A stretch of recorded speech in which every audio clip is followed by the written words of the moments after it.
खरवस बनवतोय त्यासाठी चिकाचं दूध घेतलेलं आहे। त्यामध्ये आपण 1 कप दूध घेतलेलं आहे। हे दूध आपलं रेग्युलर जो वापरतो त्यातलंच आहे।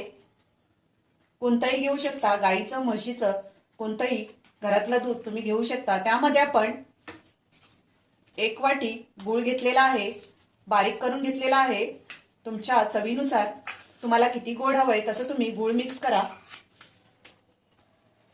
गूळ आपण मिक्स करून घेतलेला आहे। त्यामध्ये आपण हळद टाकून घेऊ।